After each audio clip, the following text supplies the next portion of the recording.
No vídeo de hoje, nós vamos falar sobre preconceito. Com certeza, todos nós já falamos sobre preconceito, já pensamos a respeito dele, já ouvimos falar.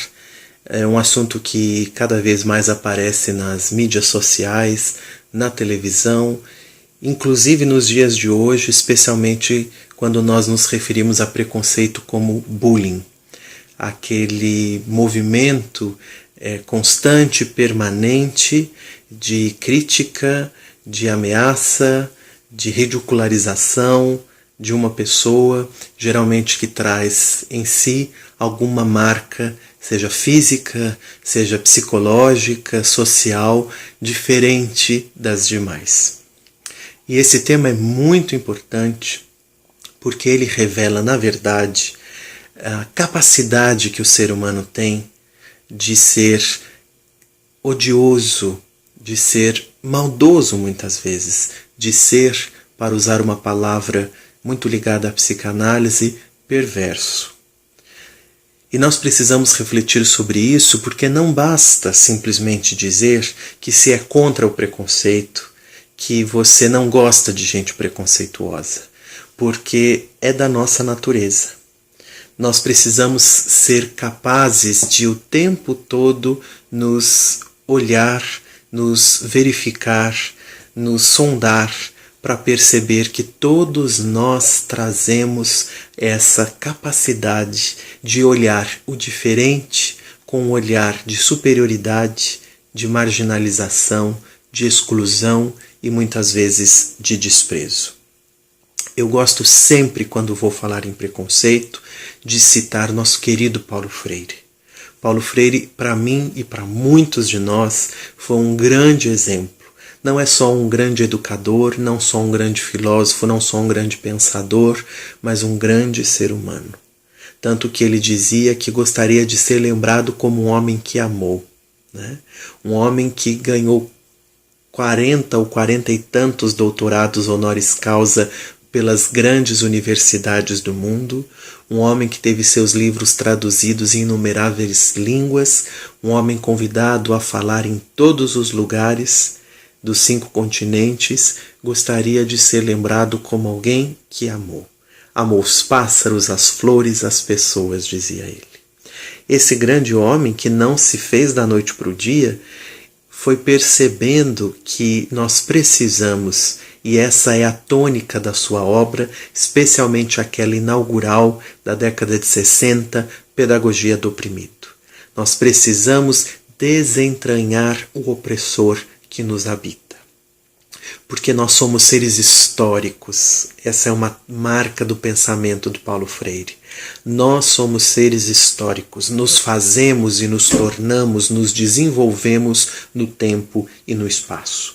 Por isso, somos seres que recebem influência da cultura, da sociedade, da situação econômica, da religião, que nos chega através da nossa família, através da nossa rua, através do nosso bairro, através da nossa escola.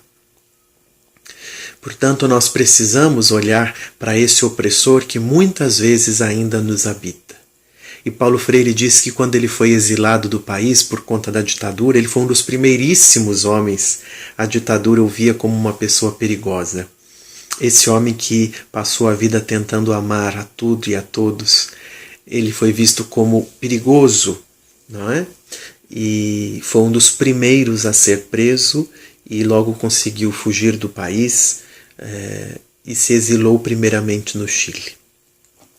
Paulo Freire conta que lá ele voltava da universidade no ônibus com um amigo e colocou as mãos sobre o ombro de um amigo e um amigo disse para ele: "Olha, Paulo, aqui no Chile é um pouco esquisito se você fizer isso." E o Paulo Freire diz que ficou pensando, refletindo sobre aquilo e se dando conta de como aquela cultura tinha algo que necessitava ser purificado dela, já que um homem não poderia colocar a mão sobre o ombro do outro homem amigo como uma demonstração de afeto. Aí Paulo Freire depois se muda para Genebra, na Suíça. Ele vai integrar o Conselho Mundial de Igrejas Cristãs e vai difundir pelo mundo afora, com apoio do Conselho de Igrejas, o seu método libertador de pedagogia. conscientizador, como ele gostava de falar, e ele então é enviado à África, e o diretor de um colégio, no intervalo de um curso que ele estava dando, vai andar com ele para conversar sobre a realidade daquela escola, daquela cidade, e pega nas mãos de Paulo Freire, e os dois andando pelo pátio de mãos dadas. Paulo Freire disse que ele ia sentindo um terrível mal-estar, uma sensação de que ele estava fazendo algo errado. E ele disse que pensava, se o pessoal lá do Recife vir isso, né? E ele disse que logo que o companheiro foi acender o cigarro, ele tacou as duas mãos no bolso para não ter perigo de voltar a ter que dar a mão para aquele homem. Ele disse que se lembrou da história de anos atrás do Chile, e ele dizia, há alguma coisa na minha cultura que precisa ser purificado quando eu não sou capaz de entender um gesto de afeto, e já considero isso algo inferior, algo não digno de homens, algo do qual eu deveria me envergonhar. Esse Paulo Freire disse que uma vez muitas mulheres do mundo afora, especialmente as americanas, escreveram para ele dizendo que o livro dele, Pedagogia do Oprimido, era muito, muito, muito importante. Não foi à toa que ele foi convidado a ser professor na Universidade de Harvard, e ele passou um único mês lá e preferiu ir para a Suíça para trabalhar com as pessoas do continente africano, como eu disse há pouco, a ficar nos Estados Unidos. Mas as mulheres de todos os lugares, as americanas, diziam a ele, olha, professor, é preciso se referir aos homens e às mulheres. E o Paulo Freire disse que no primeiro momento reagia dizendo, mas isso é uma questão de linguagem. E depois ele entendeu que também a linguagem, ela comunica uma maneira de pensar, e ela produz uma maneira de pensar. E aí ele começou a se corrigir, e uma coisa tão simples se tornou tão preciosa para ele. Escrever nos seus livros homens e mulheres. Ele dizia, a partir de então, quando eu vou fazer uma palestra, eu me refiro à plateia, por exemplo, não dizendo homens, não é? Me referindo à plateia no masculino, mas no feminino. Ele dizia, e os homens se sentem muito desconfortáveis com isso. E aí ele começou a ver que a linguagem ela é mais cheia de preconceitos do que nós imaginamos. Porque ele dizia, quando nós nos referimos a um público no masculino, no gênero masculino, por que as mulheres já se sentem incluídas? Por que isso parece normal? Por que quando eu me refiro a uma plateia no feminino, os homens se sentem tão desconfortáveis? Há algo aí, diz Paulo Freire, que precisa ser purificado. Um filósofo francês muito importante do século passado, Michel Foucault, foi depois nos mostrando os desdobramentos da linguagem como um mecanismo de dominação e de poder, não é? Ela não é tão neutra e tão ingênua como queriam que a gente acreditasse. Portanto, nós precisamos pensar nessas histórias, nesses exemplos que eu dei do Paulo Freire, para dizer que todos nós temos que sermos capazes de nos olhar e verificar que todos nós temos preconceito. Todos nós somos capazes de olhar o outro, o diferente, e de achar inferior, e de achar uma maneira de criticá-lo, nem que seja sutilmente. Freud mostrou isso de forma brilhante num texto dele sobre os xistes, um tipo de piada judaica, de humor judaico, e ele era judeu, os xistes e suas relações com o inconsciente. O Freud vai mostrar o porquê que nós fazemos piadas, não é?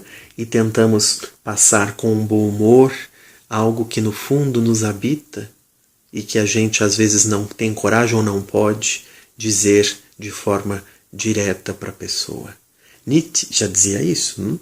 Nietzsche dizia que rindo nós podemos dizer as coisas mais sérias. Nós estamos vendo no Brasil, não só mais a partir deste humor, que Freud revelou também sermos capazes de fazer, mas agora diretamente, não? Estamos vendo o tempo todo uma polarização, especialmente no terreno da política, onde o outro se tornou um inimigo e se tornou alguém a ser odiado pelas suas opções partidárias, políticas, sociais. E nós precisamos combater isso. Nós precisamos nos levantar contra isso, porque nós estamos produzindo uma sociedade adoecida que é capaz de ver no diferente alguém a ser execrado. Nós precisamos perceber que todos nós somos capazes, individualmente e em grupo, né?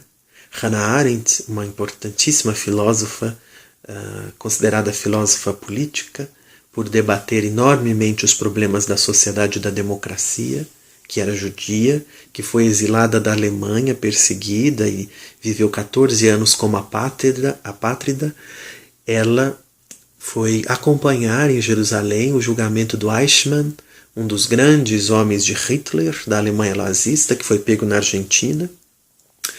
E no livro dela, que é um relato do julgamento daquele homem, ela disse, curiosamente, Eichmann não é um monstro. Nós pensávamos que ele era um monstro, um homem que visivelmente estava cheio de ódio e de preconceito. Ele é um ser humano normal, que depois que fazia o serviço dele, de mandar para as câmaras de gás, para o fuzilamento, as pessoas, pelo simples fato de serem diferentes, judeus, ciganos, homossexuais, defeituosos físicos, ou com algum problema neurológico, psiquiátrico, ele voltava para sua casa, tinha sua mulher, seus filhos. E Hannah Arendt cunhou ali um termo que ficou muito conhecido, a banalidade do mal. Ela diz, o problema não é que as pessoas que fazem isso são monstros. O problema é que nós banalizamos o mal. Nós o tornamos normal. Nós não conseguimos reconhecer que todo ser humano traz em si a capacidade de odiar, de destruir, de manipular, de marginalizar. Por isso nós precisamos sempre nos olhar e perceber onde em nós ainda há machismo, há homofobia, há preconceito racial, há preconceito de classe, preconceito social. Seja nas piadinhas, como dizia Freud, seja agora nesse campo que se abriu na política brasileira, de poder dizer e destilar o seu ódio visivelmente contra o outro diferente. Seja através de posturas que a gente banaliza. Eichmann respondia aos seus inquiridores que ele executou ordens, essa era a tarefa dele. Então nós precisamos nos olhar e perceber que todos nós possuímos a capacidade de excluir, marginalizar, de perverter as relações humanas. Para encerrar esse vídeo, eu me recordo de um grande filósofo lituano-francês, franco-lituano, Emmanuel Levinas.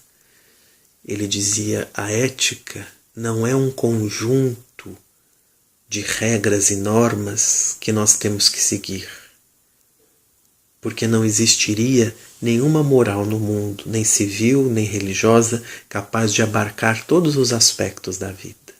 E aí, naquele lugar onde não existiria uma norma e uma lei, nós seríamos capazes, então, de nos sentir autorizados às maiores atrocidades. Ele dizia, a ética nasce do confronto com o rosto e com o olhar do outro. Quando eu olho o outro no rosto, no olho, eu sei o que eu devo e eu não devo fazer. O olhar do outro me interpela para a maneira com a qual eu devo me relacionar com ele.